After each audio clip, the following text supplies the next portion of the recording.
नबी पाक सल्लल्लाहु अलैहि वसल्लम के पास एक शख्स आया, उसने कहा या रसूल अल्लाह मैंने कलमा पढ़ना है पर 4 चीजें हैं जो मुझसे छूटती नहीं और आप उनको हराम कहते हैं, तो हुजूर आप हुक्म करें क्या करूं? फरमाया चल तू बोल वो क्या है? कहने लगा जी मैं शराब का भी आदी हूँ। माज़अल्लाह, बोलिए अस्तगफिरुल्लाह, सारे बोलिए मैं शराब का आदी हूँ, मुझसे छूटती नहीं। और फिर कहने लगे मैं चोरी का भी आदी हूँ, जाती नहीं। और तीसरी बात ये कि मैं माज़अल्लाह सुम्मा माज़अल्लाह जिना का भी आदी हूँ। और चौथी मेरे अंदर बीमारी है कि मैं झूठ बहुत बोलता हूँ, यादें छूटती नहीं। तो हुजूर अब आप मैं इनके होते हुए कलमा कैसे पढ़ूं? आपके दीन में ये शदीद बुरी चीजें और मुझसे छूटती नहीं, तो क्या हुक्म है? मेरे महबूब अलैहिस्सलाम को अल्लाह ने बड़ी हिकमत अता फरमाई है, बड़ा नवाजा है नबी पाक ने। हुजूर ने बड़े खूबसूरत जुमले कहे, फरमाया को सौदा कर ले मेरे साथ। अर्ज की हुजूर हुक्म हो, फरमाया चारों में से एक छोड़ दे, कलमा पढ़ ले, सौदा कर ले। कहा हुजूर हुक्म करे कौन सी? सहाबा कहता है अब हम घूम रहे थे कि ये क्या बात है, चारों चीजें हराम में कतई है। हुजूर कहते हैं एक छोड़ दे, मैं एक वादा कर। कहा या रसूलल्लाह हुक्म करे। तो सहाबा कहते हैं अब जब हुजूर ने कहा एक छोड़ दे तो हम फिर तज्जिया कर रहे थे कि शराब बड़ी गंदी है, जिना बड़ा गंद है, चोरी किसी के हक में डाका है, जुल्म है। लेकिन मेरे नबी पाक अलैहिस्सलातु सलाम ने क्या खूबसूरत फरमाया, फरमाया चल तू झूठ छोड़ दे। क्या छोड़ दे? अल्लाहु अकबर। फरमाया झूठ छोड़ दे। अर्ज की बाकी? फरमाया बाकी अल्लाह फजल करने वाला है, तू झूठ छोड़ दे। अब लोग कहते हैं कि हम हैरान थे कि इतनी गंदी चीजें, शराब भी, जिना भी, चोरी भी, और हुजूर ने सिर्फ झूठ छुड़वाया है।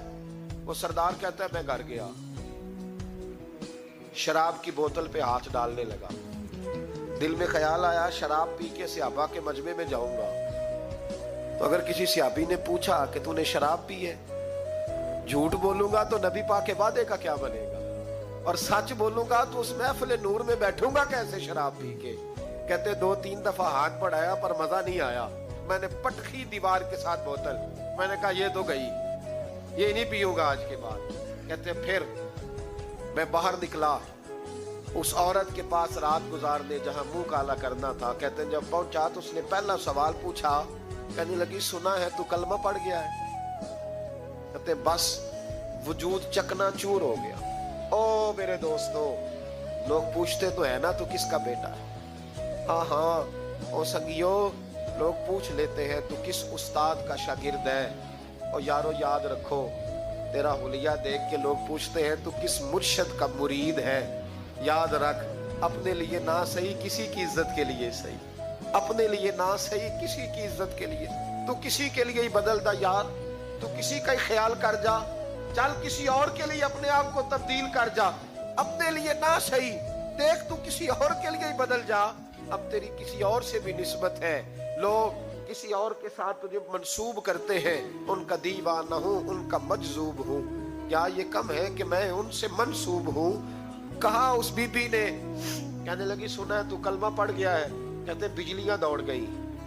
मैंने कहा अगर झूठ बोलूं तो हुजूर के वादे का क्या बनेगा? महबूब ने कहा झूठ नहीं बोलना। अगर झूठ बोलूं, झूठ तो इसके सामने बोल नहीं, अगर सच बोलूं तो फिर इसके करीब कैसे जाऊं? कहते वहां से भी लौट आया। अब मेरी जिना की आदत भी गई।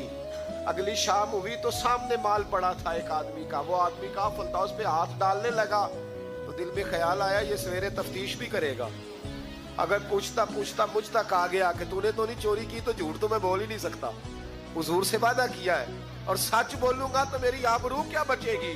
कहते शाम एक दिन में गया, अगले दिन की शाम हुई तो सिर्फ सच की आदत अपनाई, मेरा जिना भी गया, मेरी चोरी भी गई, मेरी शराब कबाब भी गए। कहते तीसरे जाके दरवाजे रसूल पे बैठा, सहाबा बाकी अपना काम करते रहे, मैं सिर्फ मुस्तफा का चेहरा तकता रहा, मैं बस चेहरा तकता रहा।